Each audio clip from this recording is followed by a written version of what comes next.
Good morning, everyone, and welcome to First Take. I'm Carrie Champion, Skip Bayless, Stephen A. Smith. How are you? What's going on, man? Glad you're here. How are you, darling? I'm well. Busy weekend. Very, very busy weekend. I've been on the road. Busy weekend for you?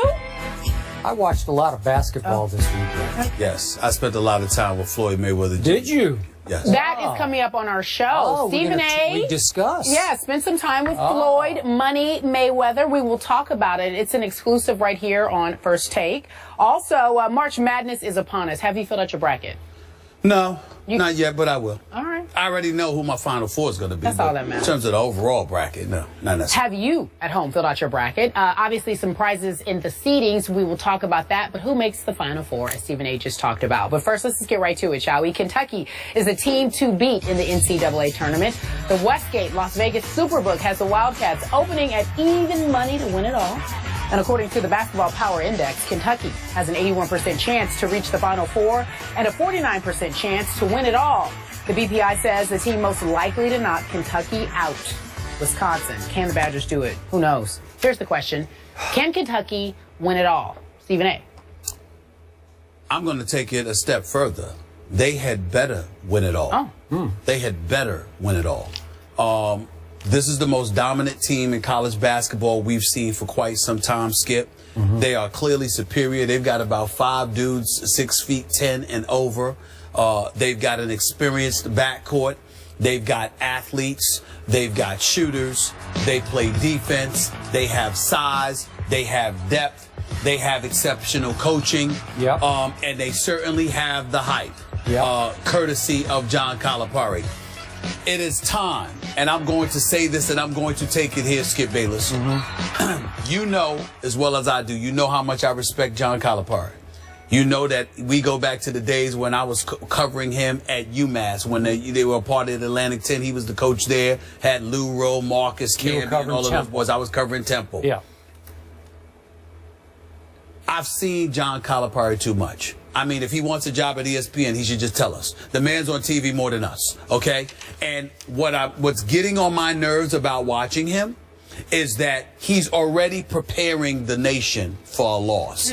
I don't want to hear that. In other words, all I want to see is my guys playing up to their capabilities. Stop it. That's your job to make sure they are playing. It is now. I have no doubts about these players and their abilities. They've shown it to us all season. We know what they bring to the table.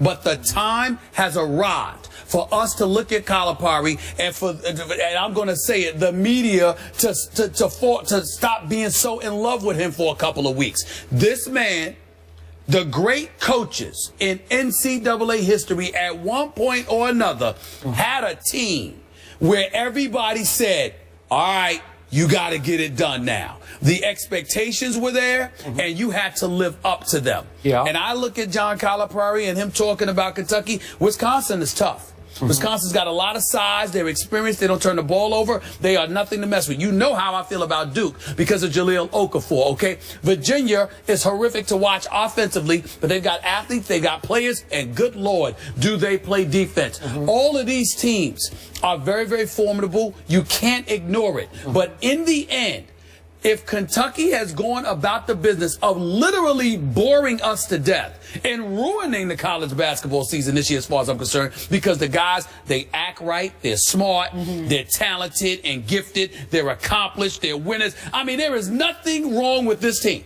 There is nothing wrong with this team. And they've taken the interest out of it because they're so dominant. A couple of overtime victories, but that's anybody. But they've been so dominant throughout the season. It has gotten to the point where this is about John Calipari. You got to get it done. You got to win. I'm tired. Don't lose a championship like you did to Kansas when you were at Memphis. Don't lose in the Final Four. Don't lose a national championship game like you did last year.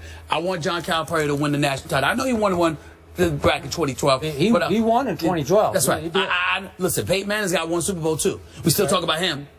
I need to see another title from John Calipari. The expectations are there. Anything less than a national championship for Kentucky is unacceptable. As far as I'm concerned, it deems the season a failure. And I believe that Kentucky will win it all. I don't believe anybody can beat them. I don't believe anybody should beat them. And if somebody does beat them, I'm going to be looking at their coach. Okay, just for the record, before I answer Kerry's question, back in 2008, although this got vacated, his trip to the Final Four and to the finals, Derrick Rose missed a huge free throw with just seconds left in that game that would have iced it. That's right. And before that, a few seconds, Chris Douglas-Roberts missed 2 free throws that would have iced it. Yeah. Was that John Calipari's fault? No, but it's all a part of your resume. I'm not saying it's his fault. A lot of times, the players ultimately have to go out there and play. But again, I'm not faulting him for losing those national championship skips. I'm simply saying this team is so dominant. I don't want to hear, well, it's March and anybody could lose again. We know that. We know that. I don't want to hear that from you. No.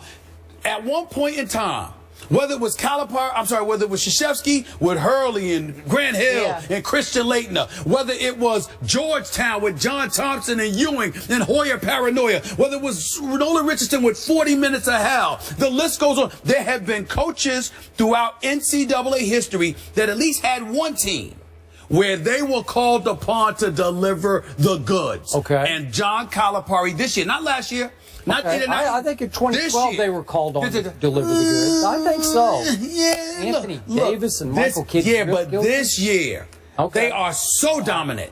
No. Get it done. Get it done. I think we're on the same page about how good Kentucky is, although I think I'm on the next page over from you on how great they're going to be. Because let's just do a scale of 1 to 10 here. How much confidence do I have in Kentucky? I'm at a 20. That's how much confidence I have in them. I'm going to be surprised if Kentucky has a game closer than 10 points. I hope I'm wrong about that, just for our viewing pleasure. But speaking of being entertained, Mr. Smith, I'm highly entertained watching Kentucky play. I've watched them all year. I can't turn them off. I love watching them play, and I love watching John Calipari talk. He entertained me last night on our basketball special. He volunteered that, hey, guys, I'm just going to, do you want me to be honest about this, he said. We just saw Reese Davis. Forgot with the Nets. Yes. We just forgot. Yeah, whatever. Well, that was pretty cool. We just forgot. Yeah, right. Well, you know what? They forgot yesterday. They should just go ahead and cut the Nets down at practice today because it's over. Done. It is over. I've never seen anything like this. Let's frame this, okay? Look at Chad Ford's big board leading up to the draft. 2 of the top 7 players are Kentucky's. Karl Anthony Towns, Willie Cauley-Stein is 7th, 2nd and 7th. 4 of the top 17 are Kentucky's, because you throw in Devin Booker and Trey Lyles. And then 5 of the top 34 are Kentucky's when you throw in Dakari Johnson. Are you kidding me? And this is why John Calipari should be at least a candidate for Coach of the Year. Most people will laugh at me with that much talent. I wouldn't. I still think he should be a Coach of the Year. Absolutely. Listen, he got these kids to completely buy in. The McDonald's All-American NBA stars to come that they know that they are. He got these kids to buy completely into defense and depth. Defense and depth. With offense as an afterthought. I don't know how he did it. Because today's kids, I would think, if I tried to coach today's kids like that, I think they wouldn't like me saying that to them. And they bought completely in because 9 players on this team have averaged at least 17 minutes a game. Nobody's averaged more than 25 minutes a game. That's Spurs-like, right? Isn't that how the Spurs buy into anybody can be a star on any night? Because Aaron Harrison leads this team with an average of 11.3 points. Are you kidding me? You got all these super egos to say, oh, our leading scorer will average 11.3. And you got Karl Anthony Towns, the projected 2nd pick, who I think should be the 1st pick in the draft. He's averaging 9.7 points a game. Do you think he loves that? Apparently, he loves winning games because they are 34-0. Willie Cauley-Stein is averaging 9.3 points per game. And their rebound averages, respectively, are 6.7 and 6.4. They're putting up no numbers. They're putting up like scrub numbers for by far the best team in the country, a team that I think easily will sweep through the next 6 games. That would be 40-0 and be the first undefeated champion since Bobby Knight's 1976 Indiana Hoosiers. So I love what Calipari has done because they're just fresher than anybody over the last 10 minutes of any game because he can mix and match his players, whoever's hot, whoever's not, whoever's fresher legs, and whoever's in foul trouble. Usually foul trouble in this tournament is the giant killing stat, right? Well, he just plugs in another couple of studs. If Carl Anthony gets in a couple quick fouls, Trey Lyles goes in. My God, Marcus Lee, they just plug him in. So what is not to like about the job that he has done? Well, he's my coach of the year. Who said he's your coach of the year? Yeah, who said I didn't like the job that he did? Okay. I never said that. Those words never came out of my mouth. What I'm saying to you is a different point. Well, you talk about how he talks about losing too much. No, but I'm saying when you listen to him, listen, I've known Calipari for 20 years. Skip, when I watch him on TV, and I say this affectionately, not derogatorily, he's a con man.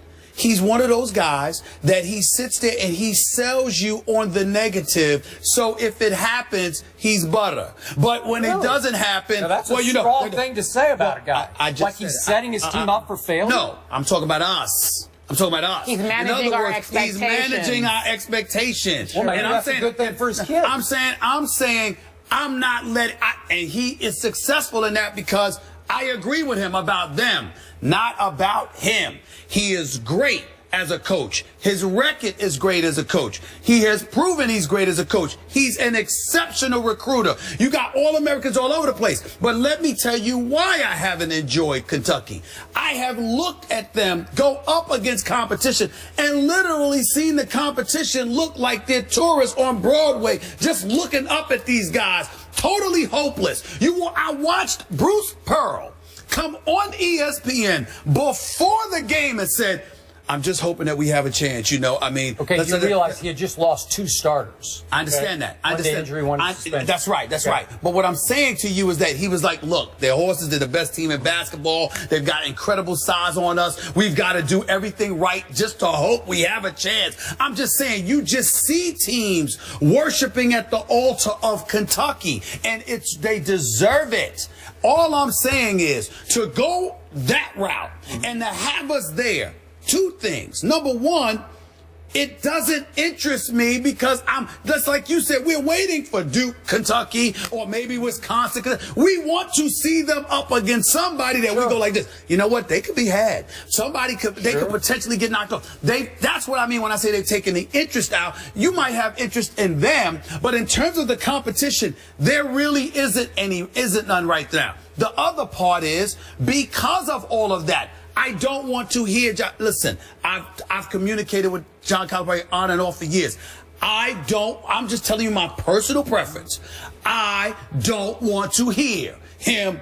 Well, I just want us to play the best that we can because, anything can happen. It's March Madness. I don't want to hear that. Okay, you want to hear him say, this is a cakewalk. We'll win all these games by 20 points. Me personally, I'm just telling you what my preference is. He's not wrong. All I'm saying to you is, for me, I want to sit there. I expect to see the Kentucky Wildcats win the national championship. If you're asking me what I want to hear, I want to hear, this is what we played for. Anything less is unacceptable. Yeah. This is what we're going for. Now, I don't expect him to say that, but I'm saying to you, that's how I feel about him.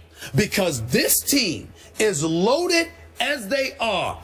When John Calipari lost the national championship, Skip, when have you seen this happen? Hey, this was him after the national championship game he lost. I'm talking about immediately. Hey, of course we want to win, but I'm so happy for Kevin Ollie. And he's such a great young coach. And had a big smile on his face. If I was going to lose to anybody, it would be him. And you got away with that last year. I get that. Not this year.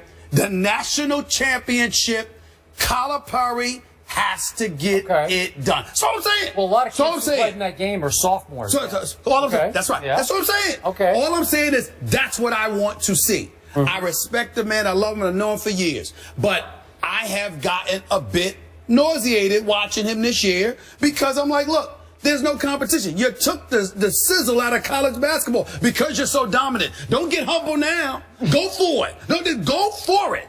That's what I expect. Kentucky needs to deliver the national title. They're the best team in the world. Nobody's even close. Get it done. And if you don't get it done, I'm looking at John Calipari. Not the kids, because they're kids. I'm looking at that man who coaches them. Well, we have to see how it unfolds, whether he would make bad choices. Well, Skip, he made the statement. Well, I just want them to be the very best of themselves. Well, whose job is it to make that happen? You go 10 deep. You can't find 5 of them to do it. Find it. Find it. Find it. Last Get word, it done. Bayless? Get it done.